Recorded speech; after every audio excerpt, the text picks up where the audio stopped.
The fuel gauge was flirting with empty when I pulled into a truck stop just outside Springfield, Missouri. It was past midnight, and I'd been driving for 14 hours straight. Fatigue clung to me like a second skin, but I wasn't about to risk breaking down in the middle of nowhere. The truck stop was typical.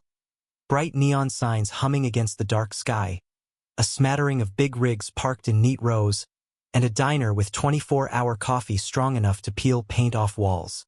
What wasn't typical was the guy standing under the flickering fluorescent light by the entrance. He wore a trucker's cap pulled low, hiding most of his face, but his stance was wrong. Too still, like he'd been waiting there forever. His shadow stretched unnaturally long across the asphalt, an eerie trick of the light.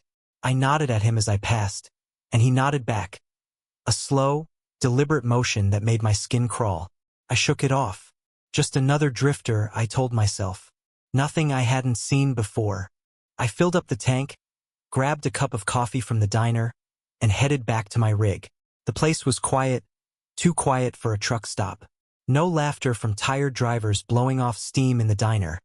No idling engines rumbling in the distance. Just the faint hum of the fluorescent lights and the crunch of gravel under my boots. Then I saw it, the same guy from earlier now standing next to my truck. "Hey man, need something?" I called out, trying to keep my voice steady.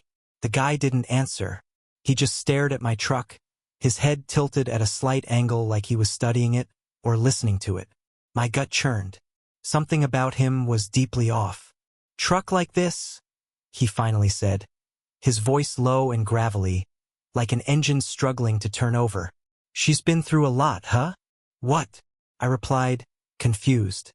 He turned to face me, and that's when I noticed his eyes, or the lack of them. His sockets were empty, black pits that seemed to suck in the dim light around him. My breath caught in my throat, but before I could react, he grinned. "You should have kept driving," he said. I backed away instinctively, reaching for the tire iron I kept in the side compartment. My fingers barely brushed the handle before the truck roared to life behind me. I froze, my keys still in my pocket. The headlights blazed on, casting the shadow of the man onto the asphalt. Only now, his shadow wasn't human. It stretched and twisted, growing jagged, insect-like limbs that clawed at the ground. "What the hell?" I whispered, my voice barely audible over the deafening hum that seemed to come from everywhere and nowhere. The truck's engine revved harder, the sound splitting the stillness like a scream. Then, without warning, the shadow lunged forward, towards me. I dropped the tire iron and bolted for the diner, my boots skidding on the loose gravel. I didn't look back. I didn't need to. The sound of something massive scraping across the ground told me that whatever it was coming. The diner's door swung open just as I reached it, and I practically fell inside, slamming it shut behind me. The waitress, an older woman with a cigarette dangling from her lips, barely glanced up from her crossword puzzle. "You okay, hon?" she drawled, not even flinching at my disheveled state. "Someone's out there," I panted. Something wrong." She raised an eyebrow and leaned back, her chair creaking.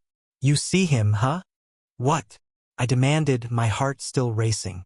"The shadow trucker," she said, as if it were the most normal thing in the world. "Shows up every now and then. Looks for folks who've been on the road too long. Got any unfinished business, hon? Any regrets?" I stared at her, trying to process what she was saying. "What are you talking about?" She sighed, like she'd had this conversation too many times before. "He's not a man. He's a thing. Collector. You've been running from something, haven't you?"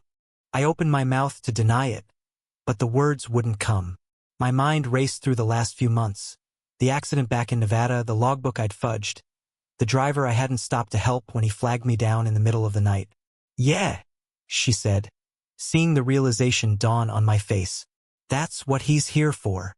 The hum outside grew louder, rattling the windows. I glanced back, and my stomach dropped. The shadow was seeping through the cracks in the door, curling along the floor like smoke. "What do I do?" I asked, my voice trembling.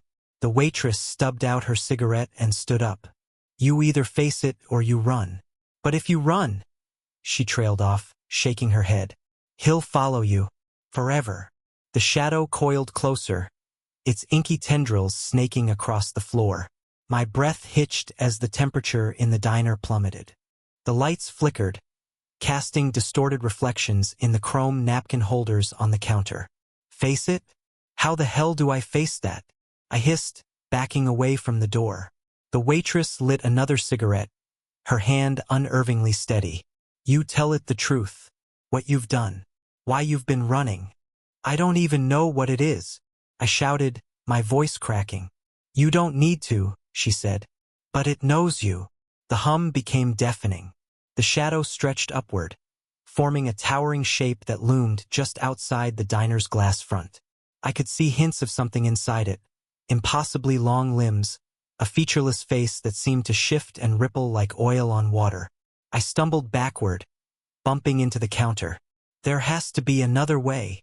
The waitress blew out a long stream of smoke, her eyes cold. There isn't. The glass shattered. The shadow poured in, spilling across the floor like a flood. The hum turned into a guttural growl that reverberated through my chest. My instincts screamed at me to run, but my legs felt like they were anchored in place. The shadow loomed over me, and for a moment, I swore I saw faces within it. Twisted, agonized expressions, their mouths moving silently in a chorus of despair. What do you want from me? I screamed. The growl shifted, becoming something almost intelligible, like a dozen voices speaking at once. Confess. I fell to my knees, the weight of the shadow pressing down on me. Memories I'd buried deep clawed their way to the surface. The driver in Nevada, he'd been waving me down, desperate, but I'd been too tired, too focused on my own deadlines to stop. I told myself he'd be fine, that someone else would help him. But I knew better. I'd seen the wreckage on the news the next day.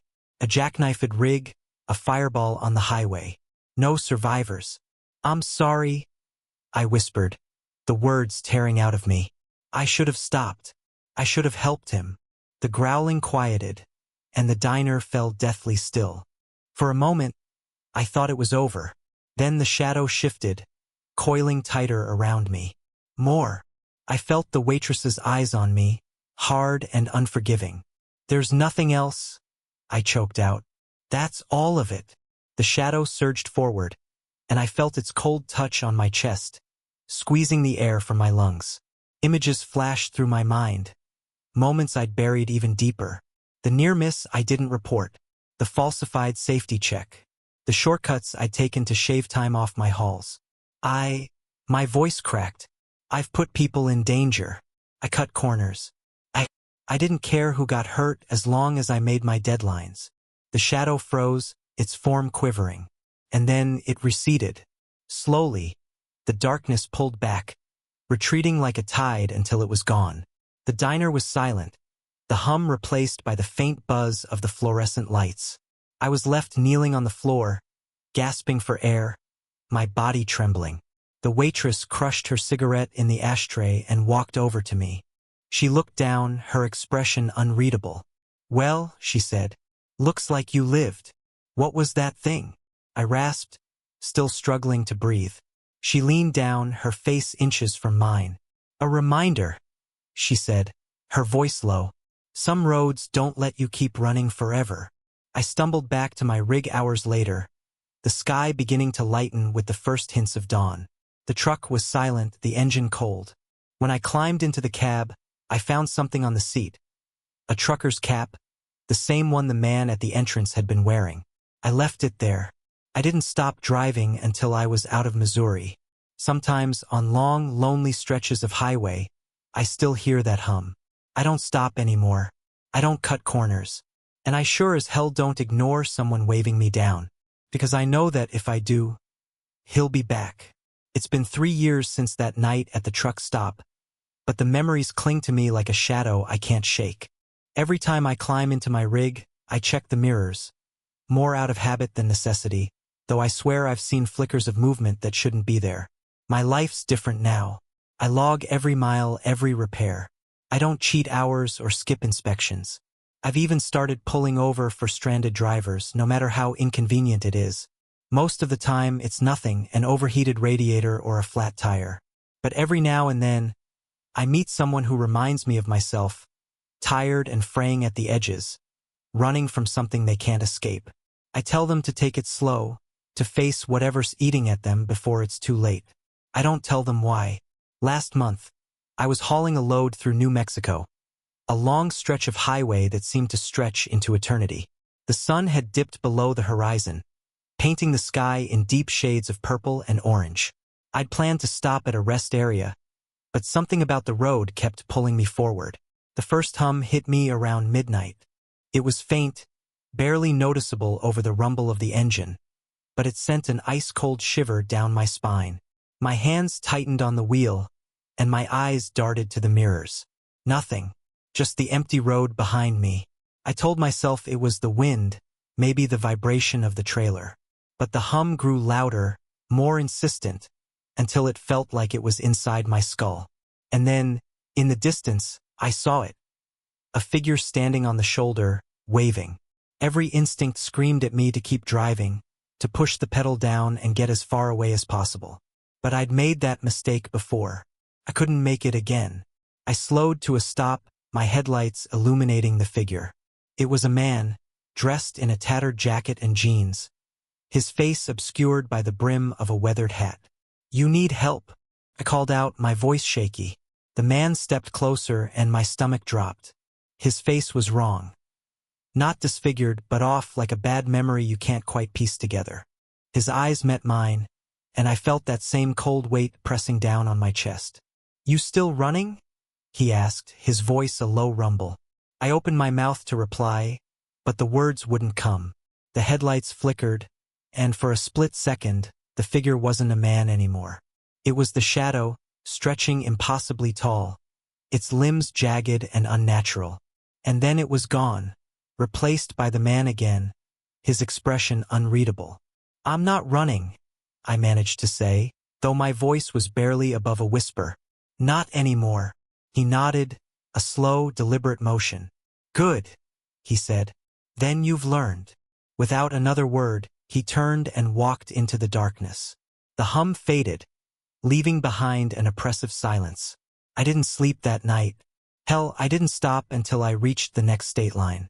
But I wasn't afraid, not like I used to be. That thing, whatever it is, wasn't a threat anymore. It was a warning, a reminder that the road is unforgiving, but it can also be a teacher. Sometimes, late at night, I still hear the hum. It's quieter now, more like a whisper than a roar. Maybe it's just the wind. Or maybe it's him, watching, making sure I don't forget. I don't think I ever could.